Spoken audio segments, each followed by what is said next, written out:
Dans une équipe, rien ne fonctionne vraiment sans confiance. Pas de dialogue ouvert, pas de prise d'initiative, pas de vrai engagement, alors qu'avec la confiance, on ose, on innove et on avance ensemble. Mais instaurer cette confiance, c'est pas toujours simple. Alors, comment faire en sorte que les collaborateurs puissent dire je ne sais pas, j'ai besoin d'aide, ou encore je ne suis pas d'accord, sans avoir peur d'être jugé par son manager et même par un collègue. Dans cet épisode de Ressources, on va parler de cette confiance-là. Celle qui se construit jour après jour, dans les gestes, dans les échanges, dans les décisions. Celle qui permet aux équipes de mieux se comprendre, d'avancer et surtout de mieux performer. Bienvenue dans Ressources, le podcast d'Alliance Emploi qui explore ce qui anime vraiment les entreprises, l'humain. Management, recrutement, inclusion, expérience candidat et collaborateur. Ici, pas de vernis, mais la réalité du terrain, les questions et les enjeux qui font la marque employeur.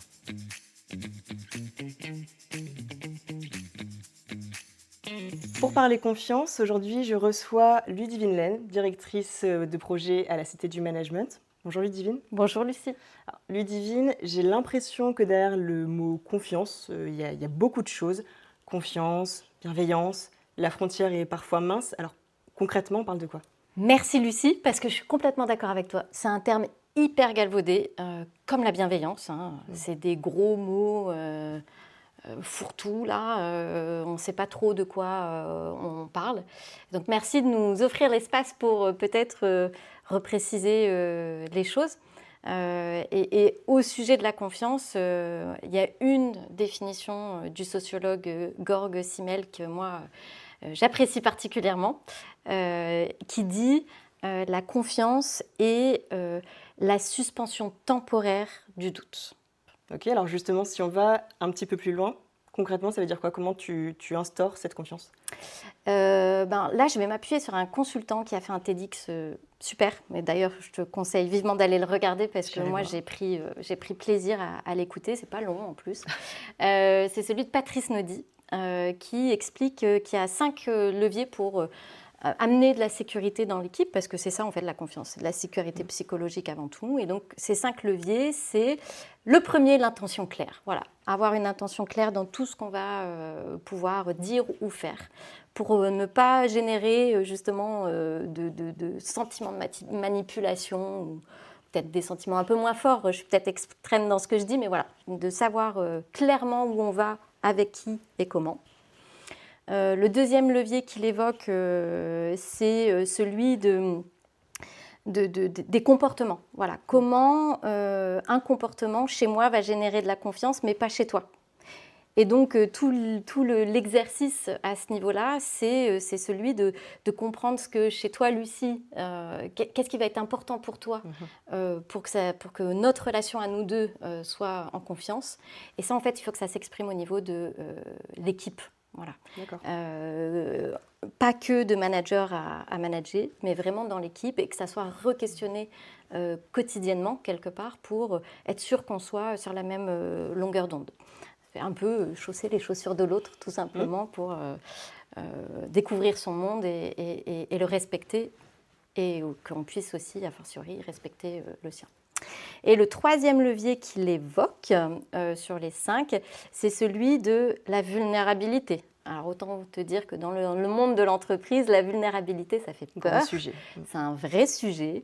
Et ça part de l'exemplarité forcément du manager qui va autoriser à exprimer le fait que c'est difficile, que ça ne va pas, que ça n'avance pas, voilà, plutôt que d'endosser cap du super-héros et de dire non, tout va bien, vous inquiétez pas, on gère.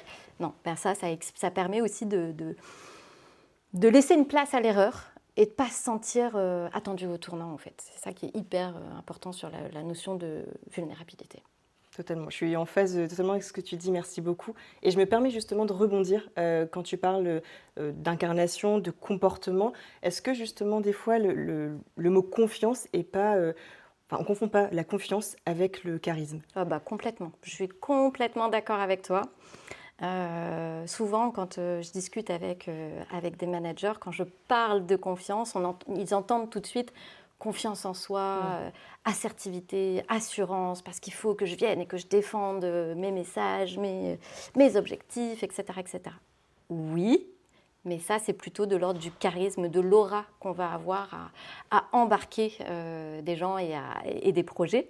La confiance, c'est autre chose. La confiance, c'est vraiment comment je vais savoir générer un sentiment de sécurité dans mon équipe pour trouver des solutions tous ensemble, en fait, et améliorer les choses. Voilà. Donc, je suis d'accord avec toi, on confond les choses et c'est bien des fois d'appeler un chat un chat. Totalement. Merci d'avoir remis au clair ces deux notions. Alors, tu as parlé au début de 5 leviers. Ouais. Est-ce qu'on peut avoir les derniers ? Oui, bien sûr. Les 2 derniers qu'il évoque, c'est le partage de succès comme générateur de liens dans l'équipe. Alors, je ne parle pas des gros succès. Non, c'est vraiment les petits succès au quotidien qui vont renforcer le lien dans l'équipe. C'est bien et c'est important de prendre le temps de capitaliser sur ce qui va moins bien, ce qu'on pourrait améliorer, etc. Mais de générer un sentiment de fierté d'appartenance, fierté de ce qu'on fait, etc. C'est hyper important pour générer ce sentiment de sécurité. On n'est pas là que pour se remettre en question, on est là aussi pour grandir et être fier de ça.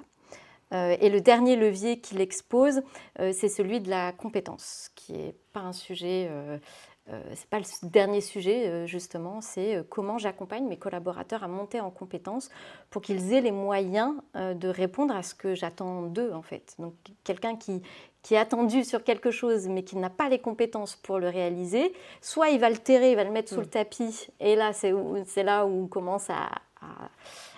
ça commence à puer, tout simplement, ou il va donner énormément d'efforts jusqu'à potentiellement se cramer et être complètement dégoûté.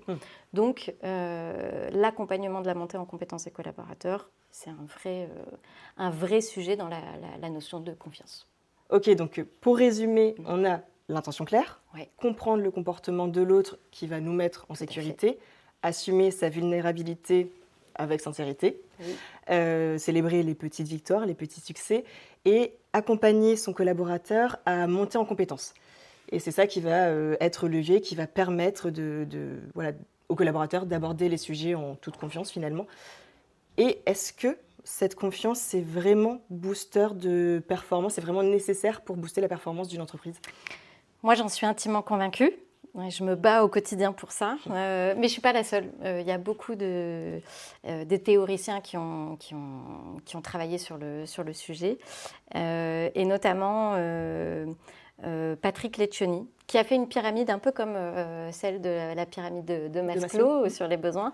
Lui, il a fait sa pyramide sur la corrélation entre la confiance dans l'équipe et la performance, voire le manque de confiance et la non-performance, entre guillemets. Donc en gros, ce que cette pyramide, elle explique, c'est que le manque de confiance dans une équipe fait que je ne peux pas être authentique, je ne peux pas exposer ma vulnérabilité et donc aller vraiment dans les vrais sujets de résolution problématique, ce qui entraîne une peur de la confrontation, puisque j'ai peur du regard de l'autre, donc j'ai peur de confronter mon avis en toute simplicité dans le collectif. Et cette peur de la confrontation, elle génère ce qu'on appelle des consensus mous, voilà, une fausse harmonie dans l'équipe, un truc qui booste pas. Qui ne booste absolument pas. Et quand tu parles de booster, justement, ce sentiment de fausse harmonie, il entraîne un manque d'engagement, voire du désengagement, puisque c'est bon, on va répéter la même chose, on est à côté de la plaque, mais bon, je ne veux pas le dire. Donc, le collaborateur se met en retrait. Et ce que ce retrait génère, c'est qu'il y a un manque d'attention sur le résultat collectif. Parce que ce qui prime et ce qui fait la différence pour une entreprise performante ou pas, c'est le résultat collectif, ce n'est pas le résultat individuel. Et là, la personne qui va vraiment se sentir désengagée, elle va faire en sorte que elle check son besoin de sécurité à elle, mais elle ne va pas porter l'attention sur le collectif, tout simplement. Et c'est là où on voit que ces dysfonctionnements entraînent directement un manque de performance sur le court et le long terme. Voilà. Et malheureusement, les entreprises, quand elles sont en baisse de performance, elles vont venir tout de suite voir au niveau des résultats, mais elles ne vont pas aller venir voir ce qui se cache sous le terme de la confiance. Merci beaucoup Ludivine. C'est vrai que ça paraît logique, mais c'est hyper important de reposer ces concepts-là. Donc merci à toi. Merci à vous d'avoir écouté cet épisode. On se retrouve très vite pour un prochain épisode de Ressources. Alors Ressources est un podcast RH à écouter, à partager et à faire vivre en équipe. Et si vous souhaitez en savoir plus sur les solutions et l'accompagnement d'Alliance Emploi, rendez-vous sur alliance-emploi.org. À bientôt!